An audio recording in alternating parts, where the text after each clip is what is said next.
Oke, baik. Presentasi akan kami mulai. Sebelumnya, Assalamualaikum warahmatullahi wabarakatuh. Shalom, salam sejahtera bagi kita semua. Nah, jadi teman-teman, di sini kami dari kelompok 4 yang beranggotakan saya sendiri, Prasetyo Pujono NPM 20, Arlinda Diah Wiranti NPM 27, Iki Adatun Nirwana NPM 38, Kadarwati NPM 40, dan Siti Jualika NPM 51. Di kesempatan hari ini, kami akan memaparkan materi akuntansi sektor publik bab 6 mengenai sejarah dan perkembangan penganggaran di pemerintahan Indonesia. Nah, langsung saja untuk pembahasan yang pertama akan dijelaskan oleh rekan saya di slide selanjutnya.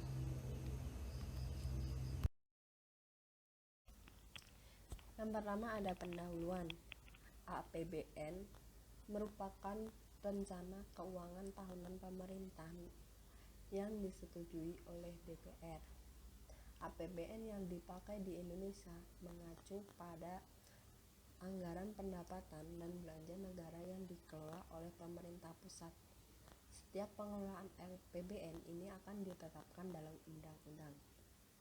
Pengelolaan keuangan di Indonesia sejak Indonesia merdeka menggunakan aturan warisan pemerintahan kolonial. Dilihat dari aspek historis, perjalanan reformasi pengelolaan keuangan Indonesia yang juga sejalan dengan perkembangan penganggaran di Indonesia, terutama untuk pengelolaan keuangan daerah, dibagi menjadi 3 fase, yaitu yang pertama ada era pra-reformasi atau sebelum otonomi daerah, kemudian ada era pasca reformasi atau era ekonomi daerah, kemudian yang ketiga ada era pasca reformasi lanjutan. Nah, yang pertama yaitu era pra-reformasi. Di sini pengelolaan keuangan daerah pada masa pra-reformasi masih didasarkan atas aturan-aturan yang terangkum dalam Undang-Undang Perbendaharaan Indonesia. Kemudian yang kedua ada era pasca reformasi atau era ekonomi daerah. Nah, dalam era ini masih terdapat permisahan yang tegas antara kepala daerah sebagai lembaga eksekutif atau yang mempertanggungjawabkan laporan keuangan dengan DPRD sebagai lembaga legislatif. Perubahan mendasar yang terjadi pada sistem akuntansi keuangan daerah yaitu dari basis kas dan tata buku tunggal yang menjadi basis kas modifikasian dan tata buku berpasangan. Kemudian yang ketiga ada era pasca reformasi lanjutan, yaitu terdapat perubahan pengelolaan keuangan daerah lebih kepada penyempurnaan penganggaran berbasis kinerja dan dilakukannya standar akuntansi pemerintah, dan dikenalkan kembali dengan bendahara penerimaan dan bendahara pengeluaran. Penganggaran di era prareformasi. Pengelolaan keuangan daerah pada masa prareformasi masih didasarkan atas aturan-aturan yang terangkum dalam Undang-Undang Perbendaharaan Indonesia. Undang-undang yang mengatur pengelolaan keuangan daerah yang berlaku pada masa ini adalah Undang-Undang Nomor 5 Tahun 1974 tentang pokok-pokok pemerintahan di daerah. Aturan perundang-undangan yang berlaku pada periode ini, yang pertama tentang Peraturan Pemerintah Nomor 5 Tahun 1975 tentang pengurusan, pertanggungjawaban, dan pengawasan keuangan daerah. Yang kedua, Peraturan Pemerintah Nomor 6 Tahun 1975 tentang penyusunan APBD, pelaksanaan tata usaha keuangan daerah, dan penyusunan perhitungan APBD. Yang ketiga, Kemendagri Nomor 900099 Tahun 1980 tentang Manual Administrasi Keuangan Daerah atau MAKUDA. Yang keempat, Permendagri Nomor 2 Tahun 1994 tentang pelaksanaan APBD. Yang kelima, Undang-Undang Nomor 18 Tahun 1997 tentang pajak dan retribusi daerah. Dan yang keenam, Kemendagri Nomor 3 Tahun 1999 tentang bentuk dan susunan perhitungan APBD. Jadi, berdasarkan aturan di atas, maka ciri-ciri pengelolaan keuangan daerah pada periode ini, yang pertama, pengertian pemerintah daerah. Pengertian pemerintah daerah adalah kepala daerah dan DPRD. Maksudnya, Tidak terdapat pemisahan antara lembaga eksekutif dan legislatif.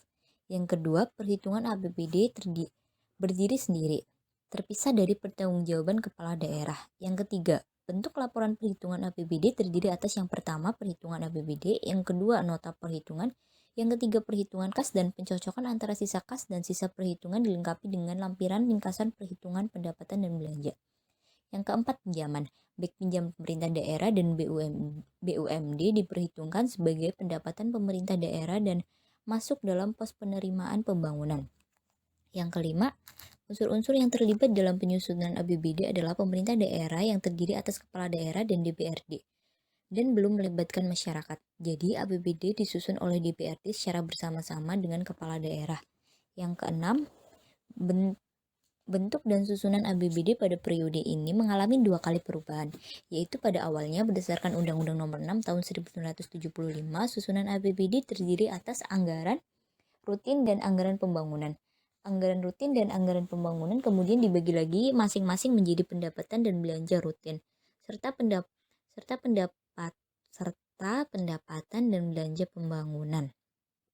Pada kurun waktu antara tahun 1984 sampai 1988 terjadi perubahan susunan dan bentuk APBD yang tidak lagi terbagi atas anggaran rutin dan anggaran pembangunan, melainkan terbagi dalam pendapatan dan belanja. Di sini pendapatan dibagi ke dalam 3 jenis, yaitu pendapatan daerah, penerimaan pembangunan, dan urusan kas dan perhitungan atau UKP. Sedangkan pada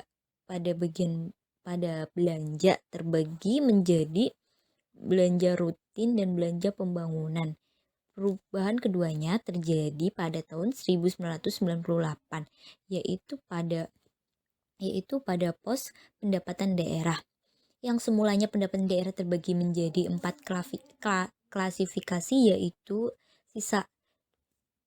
sisa lebih perhitungan tahun lalu, pendapatan asli daerah bagi hasil pajak atau bukan pajak, dan sumbangan dan bantuan diubah menjadi 3 klasifikasi, yaitu pos bagi hasil pajak atau bukan pajak, serta pembangunan dan bantuan digabung menjadi satu jenis pos, yaitu pendapatan yang berasal dari pemberian pemerintah dan atau instansi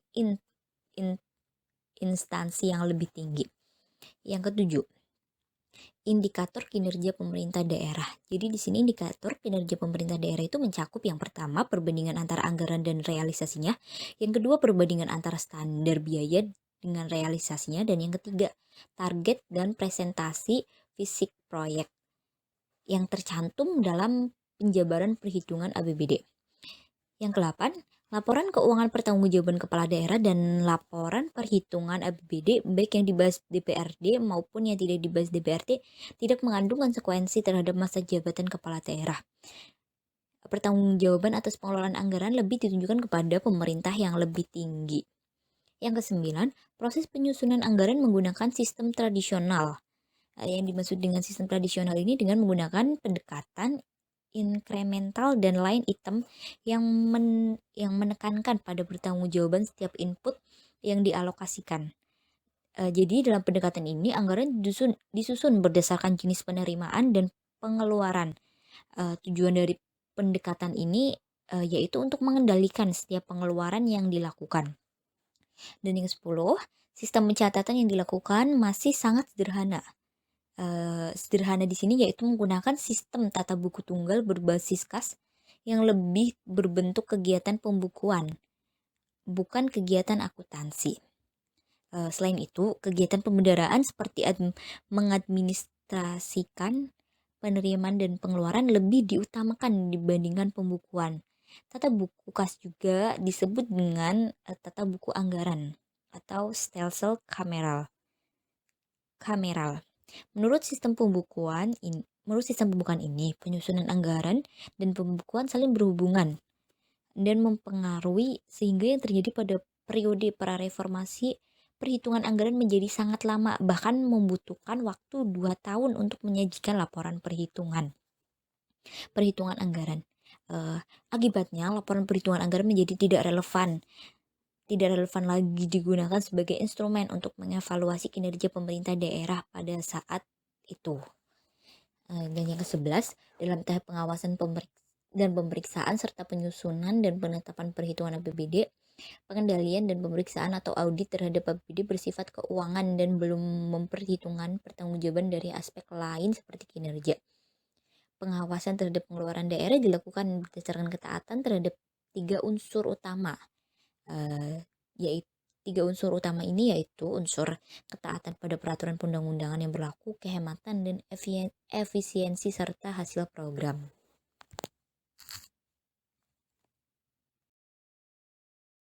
Oke, jadi materi selanjutnya ada penganggaran di era pasca reformasi periode 1999 sampai 2004. Nah, di periode ini merupakan masa reformasi dengan ditandai jatuhnya rezim Orde Baru. Nah, Orde Baru ini waktu itu dipimpin oleh Presiden Soeharto. Kemudian reformasi sistem pemerintahan terjadi dengan adanya perubahan dari pemerintahan yang sentralistik ke desentralisasi.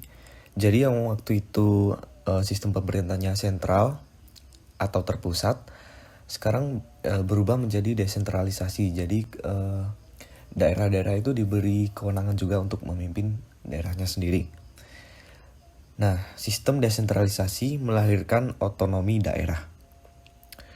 Otonomi daerah sendiri adalah wewenang yang dimiliki oleh daerah otonom untuk mengatur masyarakatnya menurut kehendak sendiri berdasarkan aspirasi masyarakat dan juga sesuai dengan peraturan perundang-undangan yang berlaku.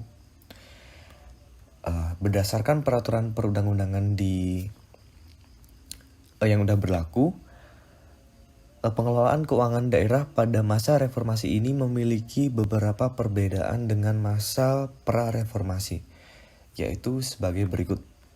Yang pertama, pemerintah daerah adalah kepala daerah beserta perangkat lainnya sebagai badan eksekutif, sedangkan DPRD sebagai badan legislatif.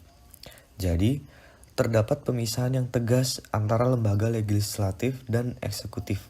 Akibatnya, laporan pertanggungjawaban kepala daerah pada akhir tahun, anggaran yang bentuknya laporan perhitungan APBD dibahas oleh DPRD dan mengandung konsekuensi terhadap masa jabatan kepala daerah apabila 2 kali menghakimi penolakan dari DPRD.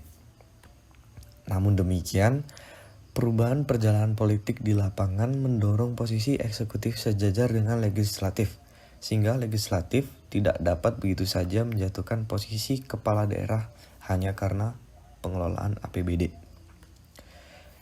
Kemudian yang kedua, bentuk laporan pertanggungjawaban akhir tahun anggaran terdiri atas yang pertama ada laporan perhitungan APBD, yang kedua nota perhitungan APBD, yang ketiga laporan aliran kas, dan yang keempat adalah neraca daerah. Perbedaan yang ketiga adalah pinjaman APBD tidak lagi masuk dalam pos pendapatan, melainkan masuk dalam pos penerimaan, yang mana itu belum tentu menjadi hak Pemda. Yang keempat, proses penyusunan APBD melibatkan unsur-unsur dalam masyarakat, selain Pemda dan DPRD. Yang kelima, bentuk dan susunan APBD terdiri atas 3 bagian, yaitu pendapatan, belanja, dan pembiayaan. Nah, 3 bagian ini akan dijelaskan di slide berikutnya. Nah, jadi sesuai dengan pembahasan yang sebelumnya, bentuk dan susunan APBD ini dibagi menjadi 3. Yang pertama ada pendapatan, yang kedua belanja, dan yang ketiga pembiayaan. Yang pertama pendapatan.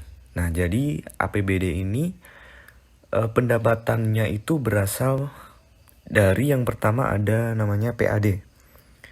PAD adalah pendapatan asli daerah. Pendapatan asli daerah sendiri adalah pendapatan yang dipungut dan diperoleh daerah yang berasal dari sumber ekonomi daerah berdasarkan peraturan daerah dan sesuai dengan peraturan perundang-undangan.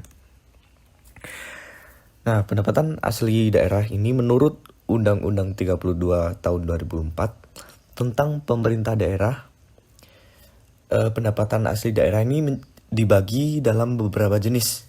Yang pertama itu didapat dari pajak daerah, yang kedua retribusi daerah, Yang ketiga, hasil pengelolaan kekayaan daerah yang dipisahkan. Dan yang keempat adalah lain-lain pendapatan asli daerah yang sah.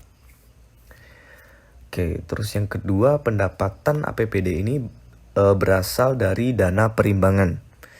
Dana perimbangan adalah alokasi dana yang berasal dari pemasukan APBN. Dana perimbangan ini nantinya akan dialirkan pada wilayah otonom.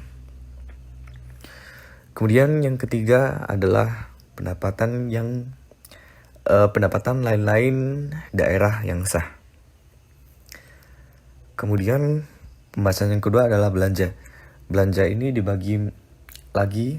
Yang pertama ada belanja aparatur daerah, yaitu mencakup belanja administrasi umum, belanja operasi dan pemeliharaan, kemudian belanja modal atau pembiayaan. Yang kedua itu ada belanja pelayanan publik.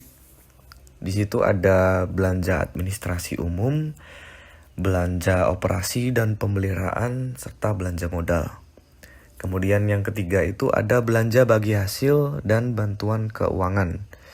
Nah, belanja bagi hasil ini adalah pengeluaran yang bersumber dari pendapatan APBN, kemudian dialokasikan kepada daerah berdasarkan persentase tertentu untuk mendanai kebutuhan daerah dalam rangka pelaksanaan desentralisasi tadi. Kemudian yang keempat itu ada belanja tidak terduga. Nah, belanja tidak terduga adalah pengeluaran anggaran pemerintah daerah untuk keperluan darurat, termasuk keperluan mendesak yang tidak dapat diprediksi sebelumnya. Nah, contohnya itu adalah belanja saat ada penanggulangan bencana alam, bencana sosial, dan sebagainya. Nah, kemudian bagian yang ketiga adalah pembiayaan. Pembiayaan adalah sumber-sumber penerimaan dan pengeluaran daerah yang digunakan untuk menutupi defisit anggaran atau sebagai alokasi surplus anggaran. Oke, kemudian perbedaan yang keenam adalah indikator kinerja Pemda tidak hanya mencakup 3 hal sebagaimana pada masa pra-reformasi, tetapi juga meliputi standar pelayanan yang diharapkan. Yang ketujuh, terdapat perubahan mendasar dalam pengelolaan anggaran dengan dikeluarkannya PP nomor 105 tahun 2000 dan Kemendagri nomor 29 tahun 2002 yang menuntut akan akuntabilitas dan transparansi yang lebih besar dalam pengelolaan anggaran sehingga terjadi pergeseran, yaitu yang pertama ada dari pertanggungjawaban secara vertikal, kemudian dari sistem anggaran tradisional, dari pengendalian, kemudian lebih menerapkan konsep value for money, kemudian ada penerapan konsep pertanggungjawaban, perubahan sistem akuntansi keuangan pemerintahan. Kemudian poin yang ke-8 yang terakhir adalah sesuai dengan yang disebutkan pada poin pertama bahwa terdapat perubahan pada sistem pencatatan, yaitu dengan dilaksanakannya akuntansi dalam pengelolaan keuangan daerah dan bukan pembukuan. Sebagaimana yang dilaksanakan selama masa pra-reformasi, akuntansi memiliki peranan penting dalam pengelolaan keuangan daerah dibandingkan sebelum reformasi yang lebih mementingkan kegiatan perbendaharaan, yaitu kegiatan administrasi penerimaan dan pengeluaran.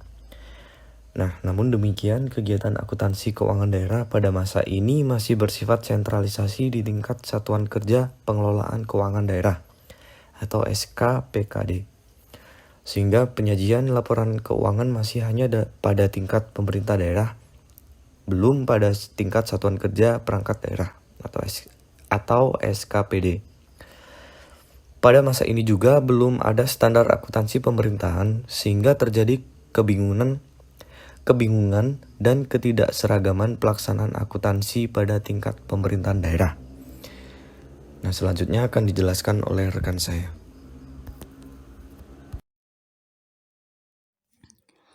Baik, untuk yang selanjutnya adalah penganggaran di era pasca reformasi lanjutan, yaitu pada periode 2004 sampai sekarang.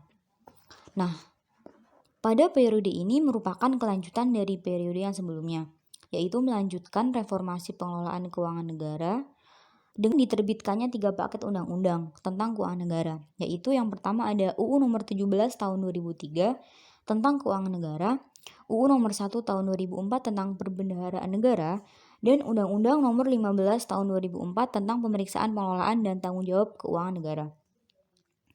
Nah, implikasi dari 3 paket undang-undang tersebut adalah perlu disesuaikan dan diamandemennya aturan perundang-undangan sebelumnya, terutama yang berkaitan dengan pemerintah dan pengelolaan keuangan daerah, sehingga diterbitkan UU nomor 32 tahun 2004 sebagai pengganti dari UU nomor 22 tahun 1999 tentang pemerintah daerah dan UU nomor 33 tahun 2004 sebagai pengganti dari UU nomor 25 tahun 99 tentang perimbangan keuangan pemerintah pusat dan daerah.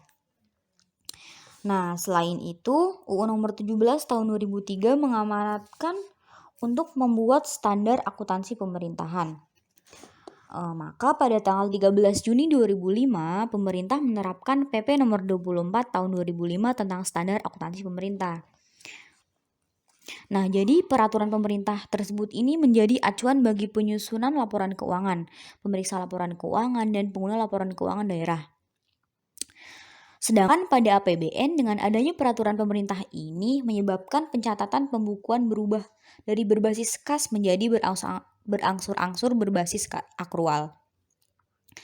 Nah, adanya paket undang-undang tentang keuangan negara yang baru dan sudah diamandemen sejumlah undang-undang yang terkait juga. Maka perlu mengubah atau merevisi peraturan pemerintah dan aturan di bawahnya yang berpayung hukum pada undang-undang tersebut.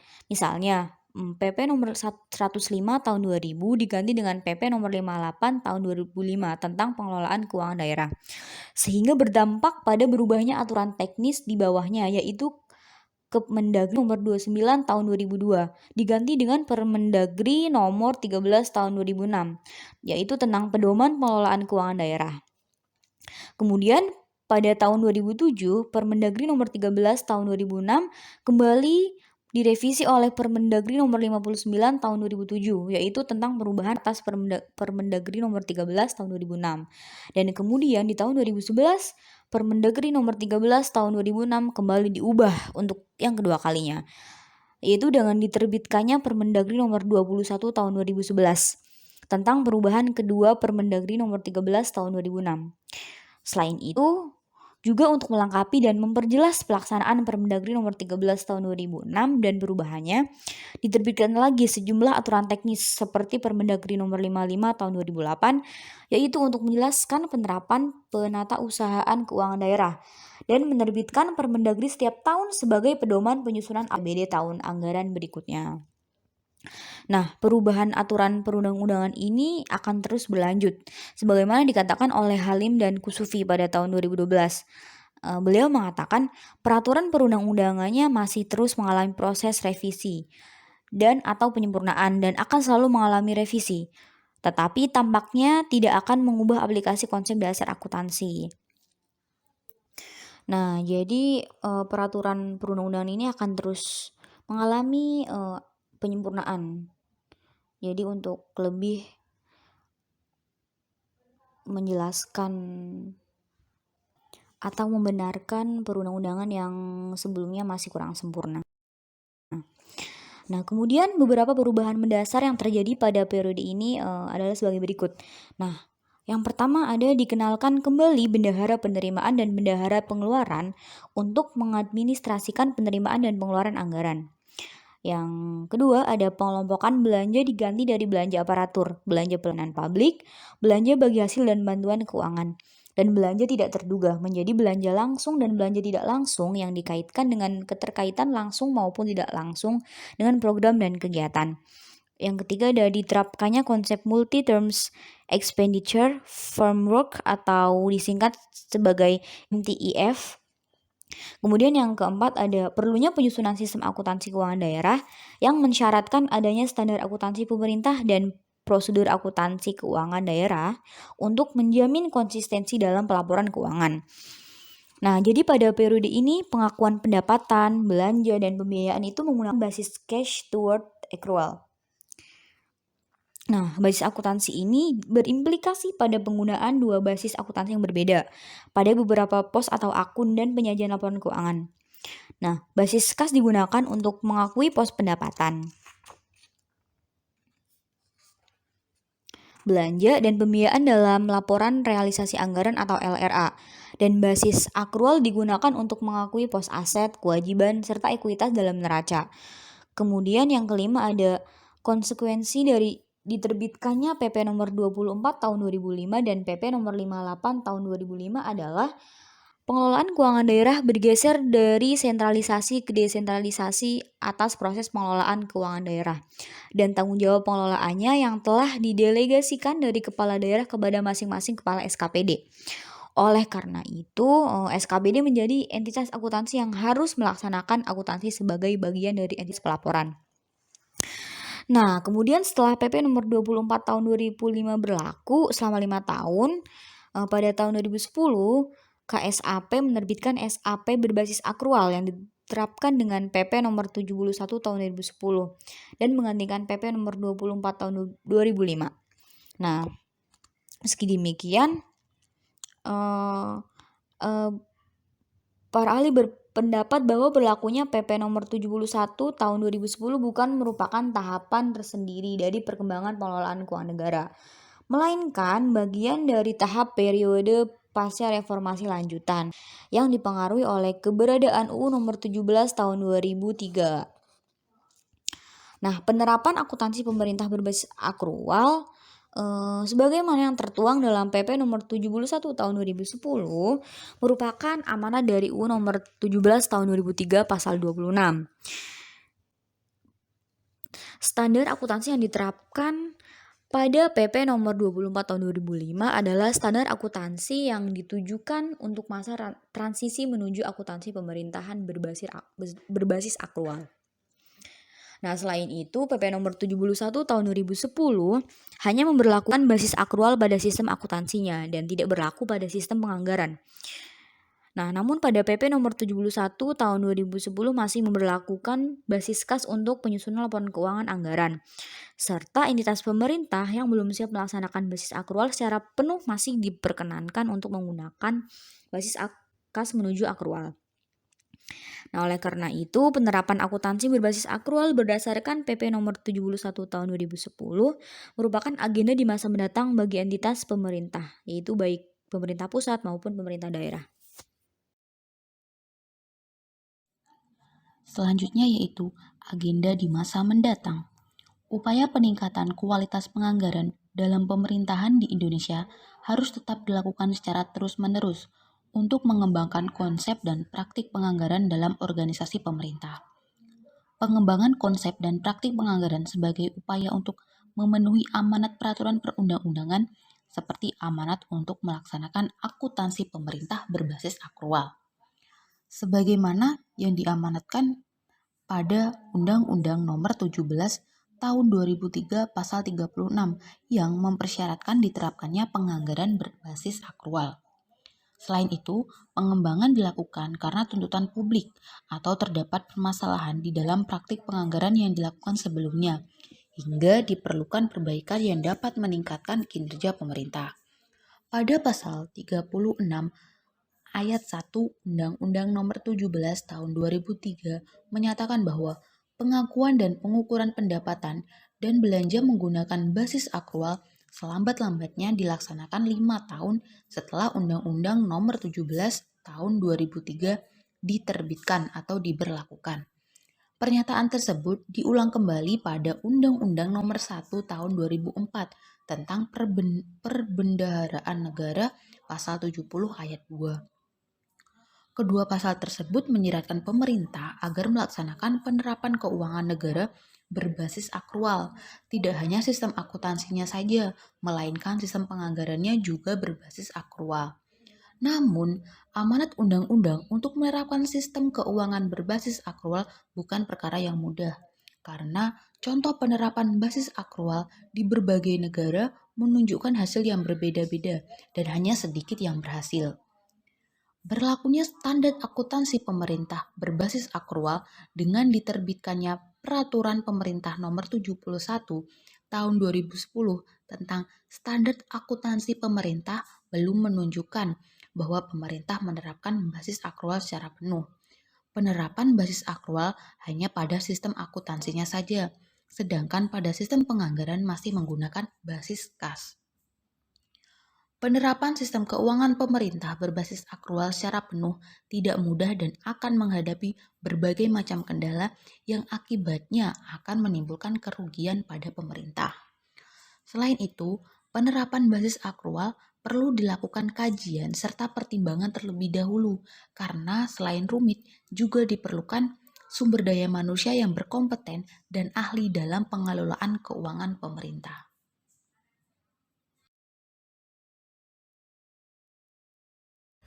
Oke, baik. Sampai di sini pemaparan dari kelompok kami.